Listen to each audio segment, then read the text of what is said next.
کی جو مشینری تھی، جو طاقت تھا، جو دباؤ تھا، اس کے حوالے سے اب یہ مسیحیت جو ہے پورے رومن امپائر کے اندر اب یہ بڑی تیزی کے ساتھ، جس کو کہنا چاہیے، اس کا ایک نظام قائم ہوا، اور جو مذہبی طبقہ تھا اس کا اقتدار مستحکم ہو گیا۔ اس کے باوجود 200 برس اور گزرے۔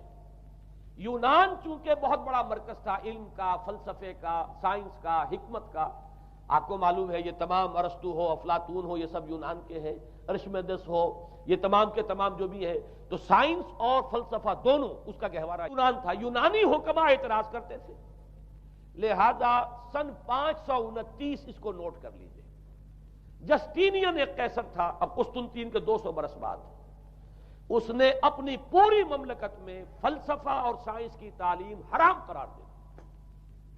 کوئی نہ فلسفہ پڑھ سکے گا نہ سائنس، جو فلسفہ پڑھے گا اس کو مرتد قرار دے دیا جائے گا اور زندہ آگ میں جلا دیا جائے گا۔ انکوزیشن کورٹس قائم ہوئی، وہ صرف مذہبی عدالتیں اس لیے قائم ہوتی تھی کہ جس کے بارے میں معلوم ہو جائے کہ یہ فلسفہ پڑھتا ہے یا یہ سائنس پڑھتا ہے، اس لیے کہ فلسفہ اور سائنس دونوں جڑ کاٹتے ہیں اس ڈوگما کی۔ وہ ڈوگما جو پولزم والا ڈوگما ہے، اس کی جڑ کھودنے والی ہیں دونوں چیزیں، اور چونکہ وہ دونوں عقل کو اپیل کرتی ہیں، یہ ڈوگما عقل کے متضاد ہے، لہذا مذہب کا تحفظ اسی طرح ہو سکتا ہے کہ اب ان دونوں کو بالکل ممنوع قرار دے دیا جائے۔ یوں سمجھیے کہ تقریباً 1000 برس تک یورپ میں، چونکہ سب سے بڑی امپائر یہی تھی، یورپ میں فلسفہ اور حکمت اور یہ سائنس کی تعلیم ممنوع رہی۔ یہ ہے در حقیقت سب سے پہلا کام جو جسٹینین نے کیا 529 میں۔ اس کے بعد آگے چل کر پوپ کا جو اقتدار ہے وہ اتنا زبردست بنا ہے، پوپ کو اختیار حاصل ہو گیا، جس چیز کو چاہے وہ قانون کا درجہ دے دے، اس لیے کہ شریعت تو ہے نہیں، خلا پوپ کون کرے گا؟ پوپ کو کرے گا۔ پوپ کو اختیار حاصل ہو گیا، وہ جس کے گناہ چاہے معاف کر دے۔ اب دیکھیے، اگرچہ ویسے تو گناہ پہلے ہی معاف ہو گئے کہ جس نے مسیح کو مان لیا گناہ تو معاف ہو گئے اگلے پچھلے سب، لیکن یہ کہ پھر بھی ایک خلش رہ جاتی ہے انسان کے دل میں، چونکہ ایک اخلاقی حص انسان کے اندر اللہ نے پیدا کی ہوئی ہے۔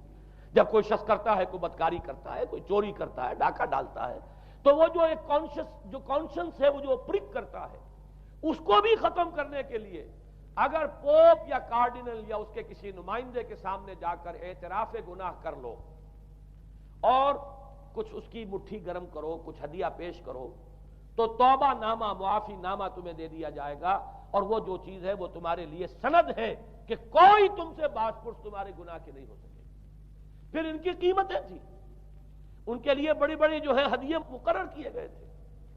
تیسری چیز، بائبل کا اول تو یہ کہ مفہوم جو ہے وہ کوئی سند نہیں ہے، اس لیے کہ بائبل ہانٹ کر رہی تھی نا، اولڈ ٹیسٹمنٹ بھی ہے، یہ حضرت مسیح کی یہ 4 انجیلیں بھی ہیں، یہ تعلیم کچھ اور ہے، لہذا بائبل جو ہے وہ سند نہیں ہے، سند پوپ کا جو ہے فرمان وہ سند ہے۔ بائبل کی شرح کرنے کی، بائبل کی طرف سے کوئی دلیل لانے کی کسی کو کوئی حق حاصل نہیں۔ یہ جبر تھا، یہ تشدد تھا یورپ میں، یہ وہ دور تھا جب کہ اسلام پھیل رہا تھا۔ میں نے اس لیے آپ سے کہا تھا، نوٹ کرایا آپ کو، 529 میں جسٹینین کا یہ فرمان ہے، 571 میں حضور کی ولادت ہو رہی ہے، وہی صدی ہے، اور 630 کے آس پاس، بلکہ 629 کے آس پاس سلطنت روما کے ساتھ مسلمانوں کا ٹکراؤ شروع ہوا ہے۔ تو یہ تاریخی ان کو ریلیشن جو ہے ذہن میں رکھیے۔ جس وقت مسلمان آئے اور 200-300 برس جو ان کے عروج کے ہیں، اس وقت آپ کو معلوم ہے کہ تقریباً 6 صدیاں ہو چکی تھی کہ یورپ بالکل جس کو کہا جاتا ہے ڈارک ایجز، انتہائی تاریکی، مذہبی جبر اور استبداد، اس کے سوا کچھ نہیں، اور وہ ملاؤں کی حکومت جسے آپ کہیں گے، جسے آج کل کی اصطلاح میں کہا جائے گا، وہ جس کو چاہے جو چاہے صدا دے دے، پوپ کو اختیار حاصل ہے۔ کسی کے بارے میں ذرا جیسے بعض اوقات خبریں سچی ہیں یا جھوٹی، لیکن میں مثال دے رہا ہوں جیسے خبریں آتی رہی ہیں ایران کے بارے میں کہ کہیں اگر معلوم ہو گیا ہے تو پاسداران انقلاب پہنچے اور سمری ٹرائل اور فوراً ختم کیا آدمی کو۔ اس قسم سے انکوزیشن رپورٹس جو ہیں وہ کورٹس وہاں قائم ہوئی، اور یوں سمجھیے کہ لاکھوں افراد تحت کیے گئے، زندہ جلائے گئے۔ لیکن اس کے بعد جب عالم اسلام میں وہ روشنی پھیلی، اور خاص طور پر بنو عباس کے زمانے میں، اب بھاگ بھاگ کر وہاں جو بھی تھے فلسفے کے اور سائنس کے کوئی دلچسپی رکھنے والے، وہ بھاگ کر عالم اسلام میں آ گئے۔ یہاں اب وہ کتابیں جو ہیں ان کے ترجمے ہوئے، خاص طور پر مامون اور ہارون الرشید کے زمانے کے اندر یہ علم جو ہے ہندوستان سے بھی لیا، یونان سے بھی لیا مسلمانوں نے، اور اس کے بعد یہ غرناطہ اور قرطبہ کی یونیورسٹیوں کے ذریعے سے اس علم نے پینیٹریٹ کیا ہے دوبارہ یورپ میں۔ دیکھیے سرکل کیسے بنا ہے۔ یونان کا علم آیا ہے پہلے عالم اسلام میں، مڈل ایسٹ میں، اور پھر ادھر سے ہو کر چکر کھا کر اور اسپین کی یونیورسٹیوں کے ذریعے سے یورپ میں انٹروڈیوس ہوا ہے۔ اس وقت پھر اصلاح مذہب کی تحریک شروع ہوئی، اور ساتھ ہی تحریک احیاء العلوم رینیسنس، اس کے نتیجے میں وہاں بیداری پیدا ہوئی۔ لیکن یہ بیداری اب آپ نوٹ کر لیجئے، ایک تو پروٹیسٹنٹ مذہب پیدا ہوا اور کئی سو برس تک تصادم رہا کیتھولکس کے اندر اور پروٹیسٹنٹس میں۔ پورے اسلام کی تاریخ میں کبھی اتنے خونی فسادات نہیں ہوئے ہیں، کبھی بھی شیعہ سنی فساد بھی کبھی اتنا نہیں ہوا جتنا کہ کئی سو برس تک رومن کیتھولکس اور پروٹیسٹنٹس کے مابین یورپ میں ہوتا رہا ہے۔ بلکہ اس میں تو ایسے ایسے واقعات آتے ہیں کہ لگ بھگ 10 لاکھ افراد جو ہیں وہ ختم ہوئے ہیں۔ یہ آپس کا تصادم جو تھا، پروٹیسٹنٹ مذہب جو پیدا ہوا اصلاح مذہب کی تحریک کے ذریعے سے، اور وہ رومن کیتھولک پاپائیت والا نظام، ان کے درمیان جو تصادم ہوا، 10 لاکھ کی تعداد بتائی جاتی ہے کہ آدمی مارے گئے۔ بلکہ فرانس کا ایک شہر ہے، وہاں تو 19 دن تک مسلسل قتل عام کیا گیا پروٹیسٹنٹس کا، اور وہاں حاملہ عورتوں کے جو ہے پیٹ چاک کر کے بچے نکال کر ان کو بھی جو ہے ختم کیا گیا ہے۔ یہ سارا ظلم جو ہے وہاں ہوا ہے، تصادم ہوا ہے۔ اس کے نتیجے میں آپ خود سوچئے کہ کس قدر نفرت پیدا ہوئی عوام کے اندر مذہب سے۔ اس کے ساتھ ہی اب وہ علم شروع ہوا، سائنس شروع ہوئی۔ لہذا علم اور سائنس دونوں کی جڑ میں مذہب سے شدید نفرت پیدا ہوئی۔ یہ ہے وہ سبب کہ جس نے یہاں سے راستے علیحدہ کر دیے۔ اور مذہب چونکہ جبر کرتا ہے، مذہب چونکہ عقل کے اوپر بیڑیاں بٹھاتا ہے، پہرے بٹھاتا ہے، بیڑیاں ڈالتا ہے، اور مذہب چونکہ تشدد کرتا ہے، لہذا مذہب کے خلاف ایک نفرت، ایک ریئیکشن، یہ ہے اس ساری سائنسی ارتقاء اور سائنٹیفک اور ٹیکنالوجیکل جو ڈیولپمنٹ ہوئی ہے، اس کی جڑ میں مذہب سے نفرت جو ہے اس کے بیج بو دیے گئے۔ اور یہ 200-250-300 سال میں اب یہ جو تناور درخت بن کر آیا ہے کہ ایک طرف سائنس کی ترقی، ٹیکنالوجی کی ترقی آسمان کو چھو رہی ہے۔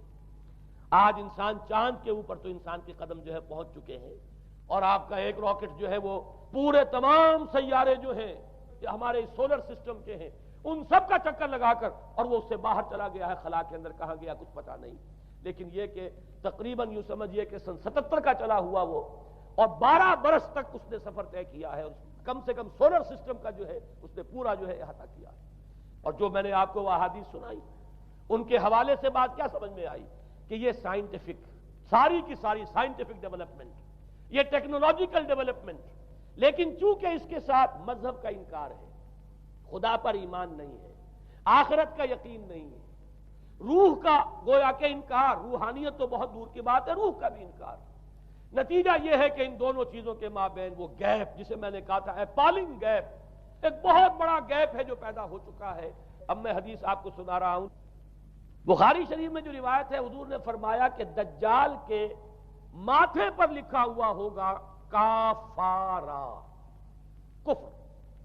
الفاظ یہ ہے انہو مکتوب بین عینیہ کافارا، علیحدہ علیحدہ، یقرأہ کل مومن کاتب او غیر کاتب، وہ اس طرح نمایاں لکھا ہوا ہوگا کہ ہر شخص اسے پڑھ لے گا، چاہے وہ لکھنے والا ہو چاہے نہ ہو، لکھا پڑھا ہو چاہے نہ ہو۔